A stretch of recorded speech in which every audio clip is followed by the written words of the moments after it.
Hi வணக்கம். Homemade சீக்கா powder எப்படி செய்கிறதுன்னு இந்த வீடியோவில் கண்டிப்பாக பார்க்கலாம். சப்ஸ்கிரைப் பண்ணாதவங்க கண்டிப்பாக சப்ஸ்கிரைப் பண்ணுங்கள். வீடியோ பிடிச்சிருந்தா கண்டிப்பாக லைக் பண்ணுங்கள். இது நான் ஃபஸ்ட்டு ஊற்றினது கஞ்சி தண்ணி, சாதம் வெடிப்போம்ல அந்த தண்ணி ஊற்றி அதில் தேவையான அளவு சீக்கா பவுடர் போட்டு கலக்கி கொஞ்ச நேரம் ஊற வச்சுட்டு இது தேய்ச்சி குளித்தா நல்லா அழுக்க போகும்.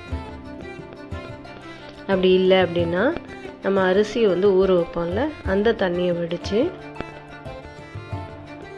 அதில் சீக்கா பவுடர் போட்டு கொஞ்ச நேரம் ஊற வச்சுட்டு அதுலேயும் தேய்ச்சி குளிக்கலாம். அப்படி இல்லை இது ரெண்டுமே என்னால் முடியாது அப்படின்னா வெறும் தண்ணியில் உங்களுக்கு தேவையான அளவு சீக்கா பவுடர் போட்டு அதை நல்லா கலந்து அதையும் ஊற வச்சு நல்லா தேய்ச்சி குடிக்கலாம்.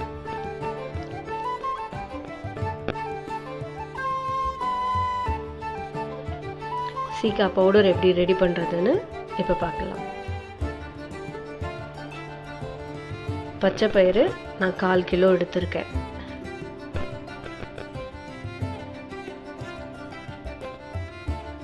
இது கூட 1/2 டம்ளர் பச்சரிசி. இதெல்லாம் தேய்ச்சி குளிக்கும் போது கொஞ்சம் அழுக்கு நல்லா போகும், அதுக்காக தான் இந்த பச்சரிசி சேர்க்கறது. வெந்தயம் 1/2 டம்ளர், இது குளிர்ச்சிக்காக சேர்க்குறேன்.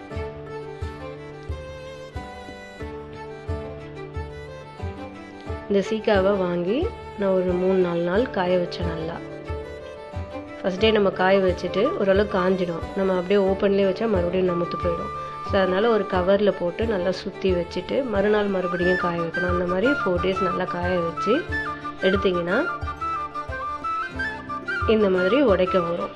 இந்த மாதிரி நல்லா உடையணும். அப்போ தான் மாமிஷனில் அரைச்சி தருவாங்க, இல்லைன்னா ரிட்டர்ன் பண்ணிவிடுவாங்க, அரைக்க மாட்டாங்க. இது கூட நான் செம்பருத்தி இலை, செம்பருத்தி, கருவேப்பிலை இதெல்லாம் போட்டிருக்கேன். உங்களுக்கு மருதாணி இலை கிடச்சா மருதாணி இலை கூட போட்டுக்கோங்க.